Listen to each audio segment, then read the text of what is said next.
Sure. My name is Melissa Carone. I was contracted to work for Dominion Voting Systems. I'm a freelance IT worker. I was contracted to work for Dominion to assist with IT during the election.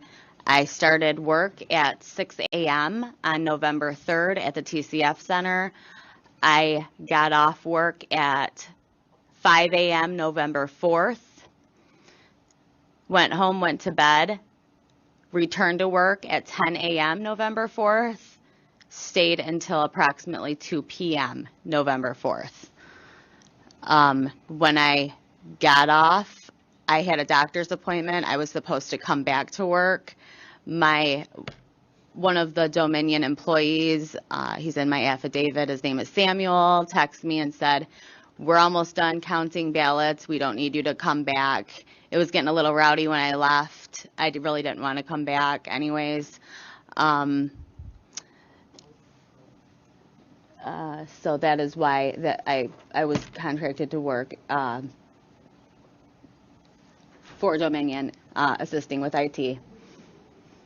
And when you were working there, what did you observe? I observed numerous employees, city workers,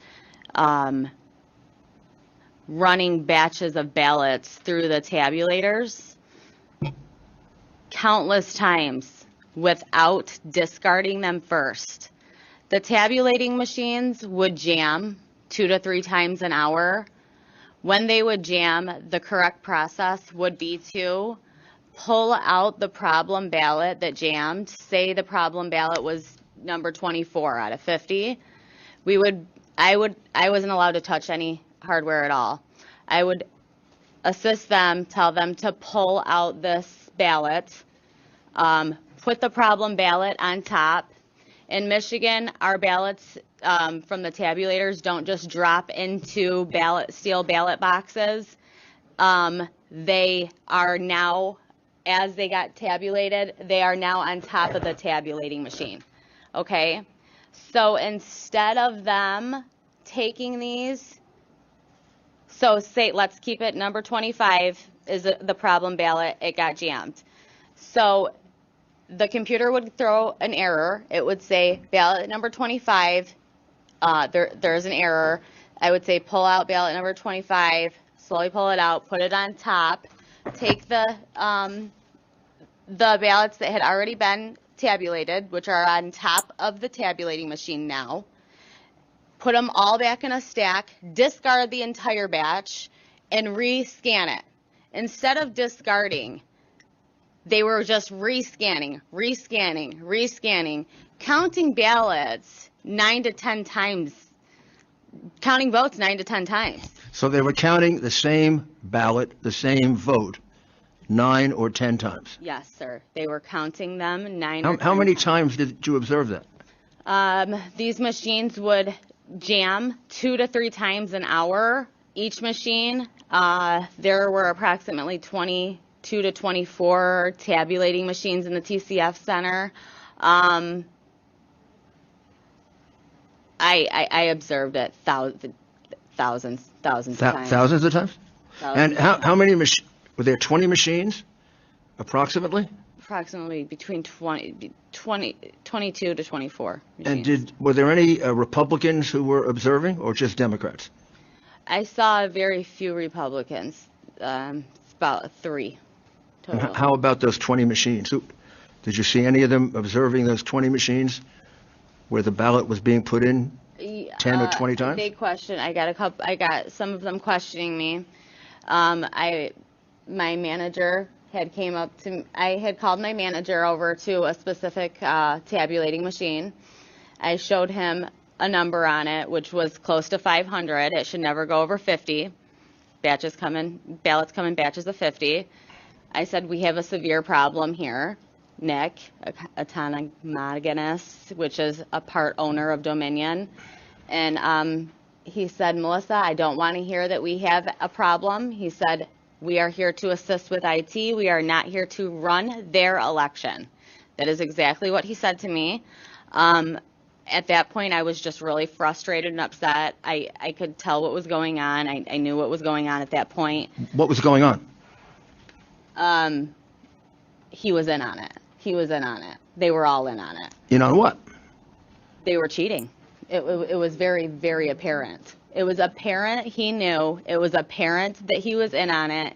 And when he caught on to me knowing that he was in on it, he just wanted nothing to do with me. Now, did there come a time when 2 vans pulled up Yes. in the back Yes, sir. late at night? Yes. Tell us about that. Approximately 4 o'clock, the garage door of the TCF Center opened. The counting room in the TCF Center is in the basement.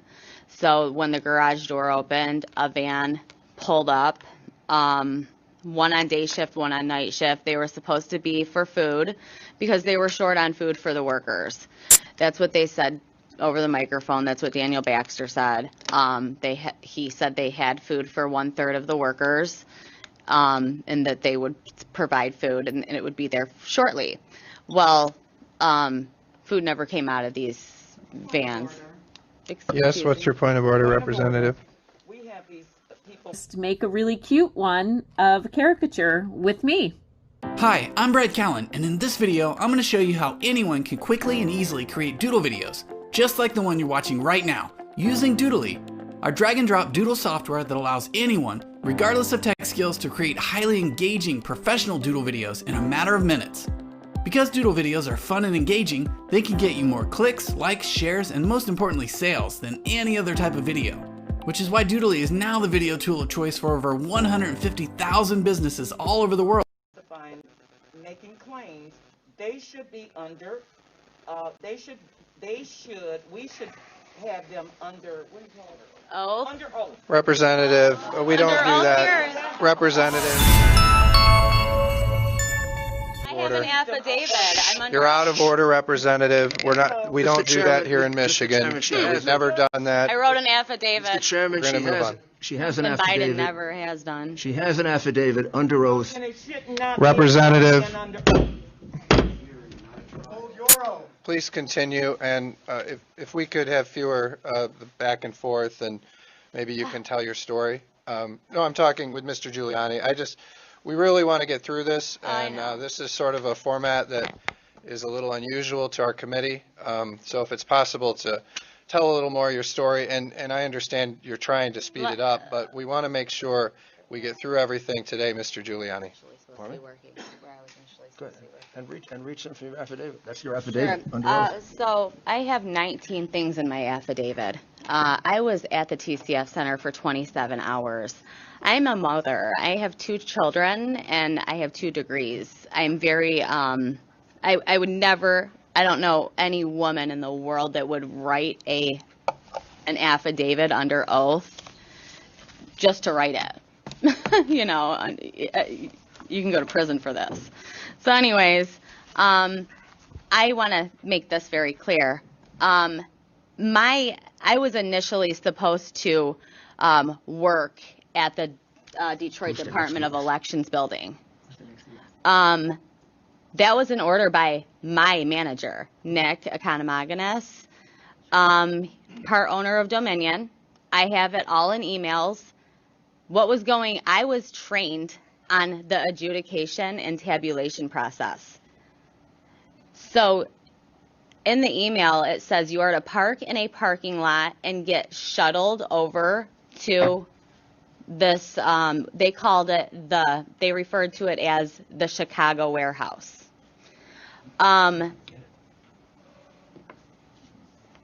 I know for a fact there was illegal activity going on there. People have pictures of people carrying ballots out of that place. There is pictures of vans full of ballots coming out of that place. If it wasn't for my mother, I would have went there. My mom told me no way. You know, this sounds really, really weird. And I have 2 young children, as I stated, that I needed access to my vehicle in case something happened. I ended up telling them that, and they said, okay, we'll put you at the TCF Center. Well, Samuel, there was 5 employees, 3 permanent employees of Dominion, 2 contract employees, me, a contract employee, and there was a 90-year-old man. Last name Smiley. I have all of his paperwork. I have all their names, last names. 4 employees that were scheduled to work in the city of Detroit that were not at the TCF Center were all at this Chicago warehouse, which was the city election department building. Anyways, so I also witnessed there was a point in the night where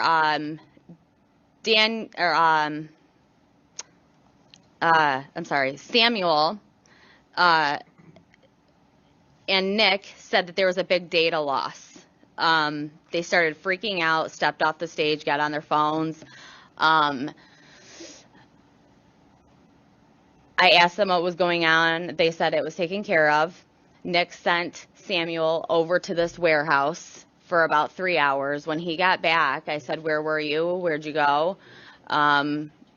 He said, "I was at the warehouse." And I said, "What were you doing there?" And he's like, "Nothing, they just needed my help." Well, I said, "Where is this warehouse?" And he said, because I wasn't putting 2 and 2 together yet, that I, was initially supposed to work there, because I'd never even looked up the address. And what I believe is it wasn't a data loss. It was actually when they found out Trump was ahead 100,000 votes, and they sent Nick over there to assist with these ballots that came in these vans full of ballots that people can attest to, that they witnessed being carried out of these vans at the TCF Center. I didn't see any ballots being carried out of vans. I'm not going to lie. I didn't see anything being carried out of them, but I know people who have and did see this occurring. But I also witnessed the adjudication process. Numerous adjudicators machines were, all the ballots were being judged by 2 Democrats. I heard them talking. One woman said to another woman, "Are you a Republican or are you a Democrat?" She said, "I'm a Democrat." And she said, "Well, so am I. Let's sit together." Sat together all night judging ballots. Thousands of ballots got judged all night by the reason the rule's there is so, it can be a fair process. It wasn't a fair process. It wasn't a fair process at all. And the tabulating problem with them running numerous ballots through these tabulators and just continuing to do it. I had a friend that I knew for over 20 years, and he came up to me and said, he was working the night shift. He came up to me and said, "Melissa, we did not get any training at all. None." He goes, "I have no idea what I'm doing." He was with 3 other people. I said, "I just told my manager that." I said, "I could tell you guys don't know what you're doing." And he said, "Nope, we were trained on the adjudication process, not the tabulation process." And I said, "So you don't know what you're doing?" And he said, "Nope." I said, "Great, that's just great." Because nobody was helping me. I was, running around assisting these people all night long. And it was all day and all night. It was crazy.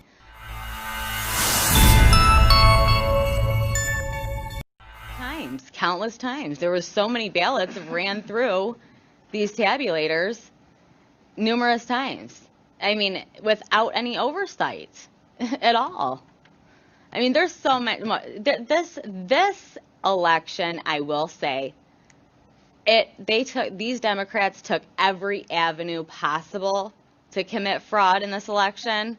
And what I saw on the 3rd and 4th was over 20 counts of fraud being taking place in front of my face.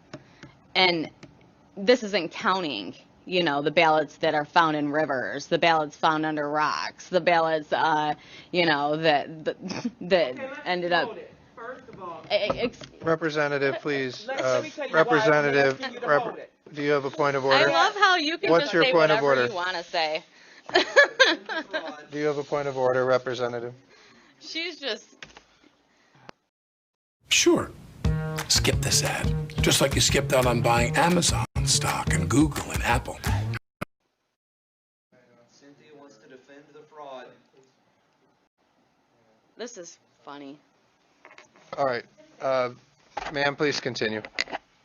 Yeah, so, And also, by the way, I mean, can you maybe speak to your experience? I know we've heard stories of ballots being thrown in rivers, but I want to make sure we're speaking to your experience because we have limited time and we got to absolutely.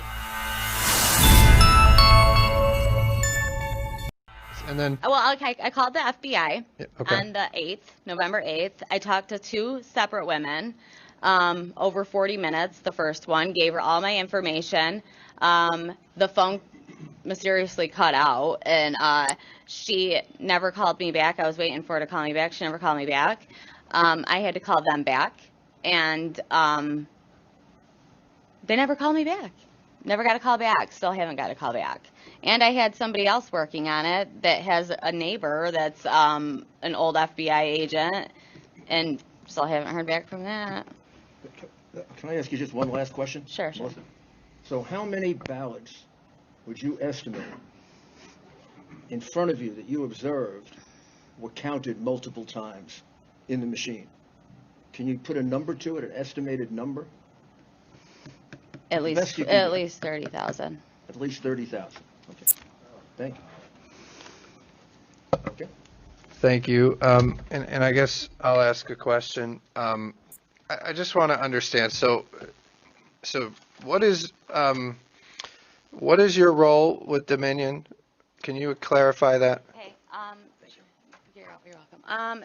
My role with Dominion was to assist with IT for the election. So are you you're some kind of contract employee? I was a contract employee, yes. Okay. Of what organization? I'm sorry. Who did, so were you were like a contract employee of Dominion, or was there some? So I have my Contractor. resume everywhere, Yeah. you know, and because I was laid off from Ford, Mhm. so they just found my resume and called me and said, "Do you want to work the election, the 3rd and the 4th?" I see, but you were employed directly by Dominion? Did Dominion pay me? No.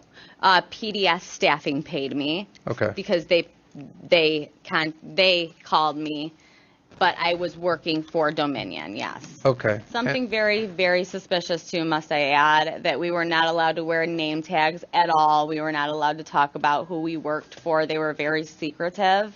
They didn't want anybody knowing anything about them. And so I just want to make sure I understand you correctly. So you said you're alleging that you heard or that you witnessed ballots being put in the machine, run through, counted, and then put through again? Is that what you're alleging? Without discarding. Mm-hmm. That is what I am telling you to be a fact. And how many times did you witness this happening? I witnessed it in a 27-hour period, thousands and thousands of times. Yeah, that's very interesting, and I will note, Dominion won't come before this committee. I've asked them, and so far they've refused, and I do want them to come before this committee because we need answers from them about how their They're machines missing. work. They're So we're going to continue to try to get them here. But with that, I'll go to Representative Lefebvre. Thank you, Mr. Chairman, and I am not sure how I'm going to do this with one question, but I'm going to try my best anyway. So with these tabulator machines, of which you estimate there are approximately 22 to 24, I guess I'm not understanding. So you place batches of 50 on top of the machine? No. Okay, so I'm gonna try to explain it to you as if it's a printer, okay? Thank you. Okay, so a printer, when the papers come out of the printer, that's where in these tabulators, that's where you would feed the 50 in, okay? Now, on top of if it's like a 4-in-1, right? So that's where these ballots would come out after they had been tabulated, okay? So if one jammed, number 25 jammed, right? Then it would put up an error. Discard, rescan. Ballot number 25 has an issue. So they would then take all the ballots that had been tabulated from the top, right? That are now on the top, the 24 that are on the top, the ones that are on the bottom that haven't been tabulated yet, okay? And number 25, the problem ballot, they would put number 25 on top, they would discard the entire batch, and then they would rescan it. Instead of discarding it, they would rescan them, counting those 24 again, okay? Now, let's say it was out of 50, number 48 that jammed. That's 47 being counted again. I'm just using you know what I'm saying? So, does that clarify that? Okay. It does. And basically you put batches of 50 in until you're done with that precinct, right? That's what they would do, yes. But a lot of these workers would, they would get a batch of 50 and then they wouldn't get another batch for like 10 minutes. So then the ballot box was behind them, the steel ballot box. So they would have this batch of 50 in front of them for 10 minutes with no oversight. So they would run them through again. Okay, girl, check this out. With no oversight. They just had no idea what was going on. And if they did know what was going on, I'm giving them the benefit of the doubt, right? So I'm saying they have no idea what's going on. Thank you, Mr. Chairman. Representative C.A. Johnson. Representative Camilleri. Thank you, Mr. Chair, and thank you for your testimony.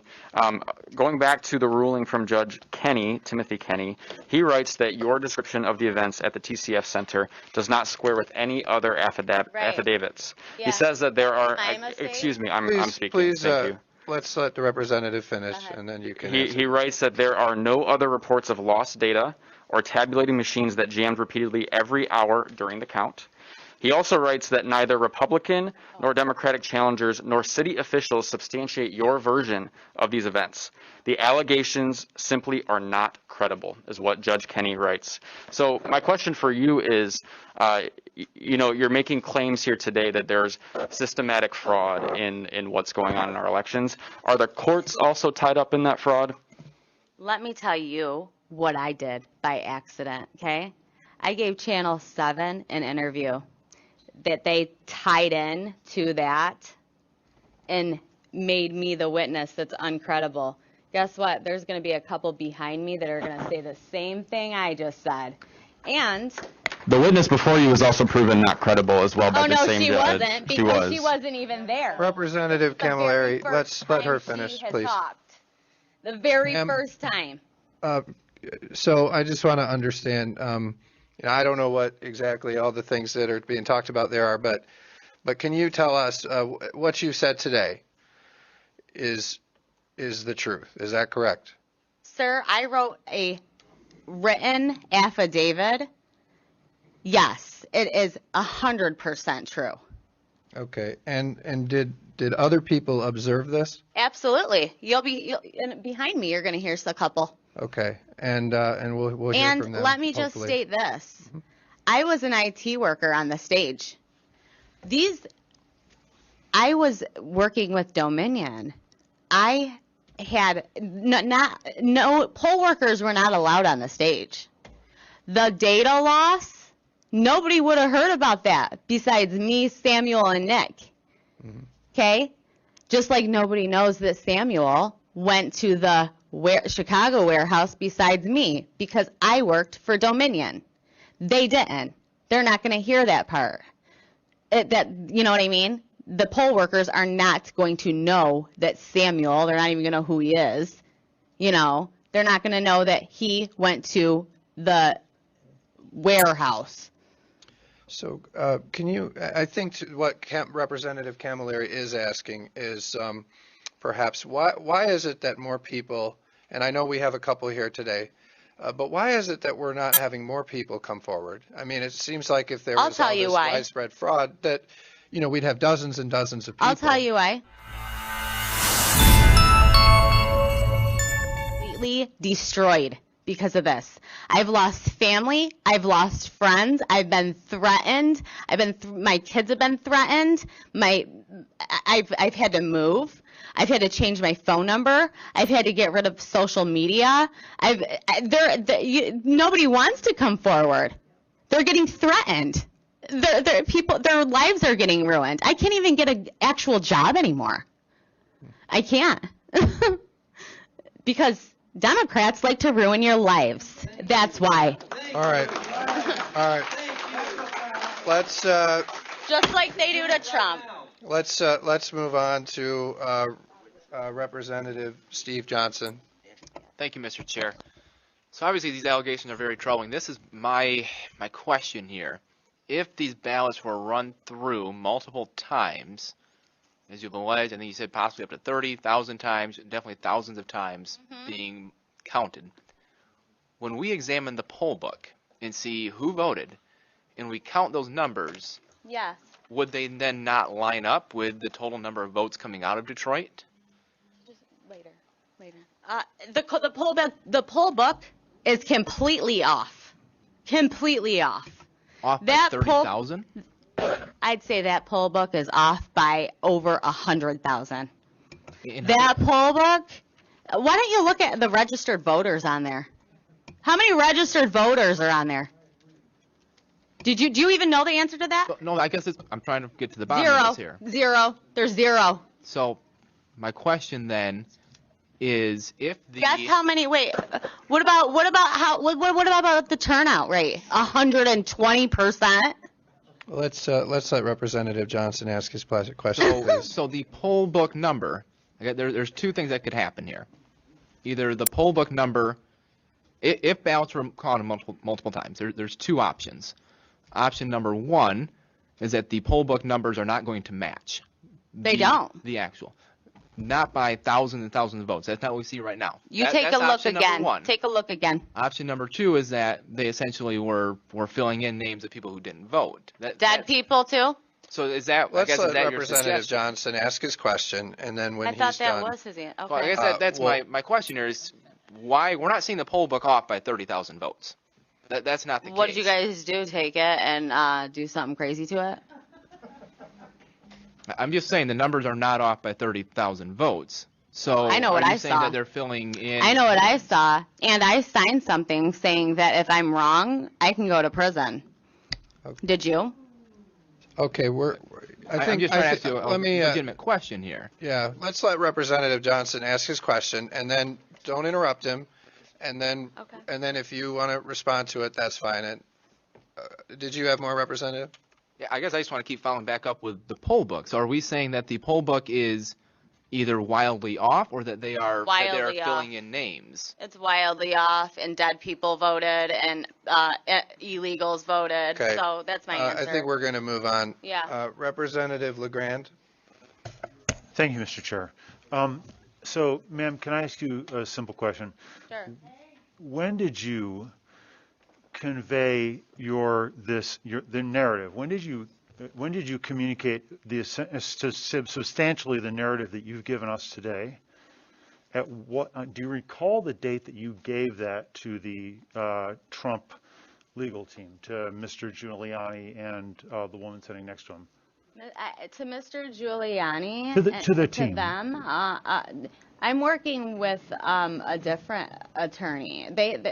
Well, they're here with you now, and they heard your story, and it's not the first time they heard it. When did you tell them I have When did you not give them spoken essentially directly the narrative to Mr. Giuliani. Pardon? I'm not asking you to finesse here. I'm asking you, when did you tell them the narrative that When you're did I telling us write now? my first affidavit? November 8th. Thank you. That's a great place to start. Thanks. Right. All right. But does that answer your question? Because think it does. it was sent If to it's- Lauren if it's- McLaughlin. If the And I narrative, don't know I think if we're you- good here. Got it. We'll move on. So thank you, Representative LeGrand. Just clarify for the record, I met her for the first time today Mm-hmm. and talked to her for the first time yesterday. Mm-hmm. but if you're saying the affidavit is essentially consistent with her testimony today, and that was submitted on November 8th, that's great. That's what I wanted to know. I can't hear you, I'm sorry. That's okay. I think everybody else did. His statement was, I think his statement was, if the affidavit matches the testimony today, you're good. Is that what you said? Of course it matches it. Okay. All right. With that.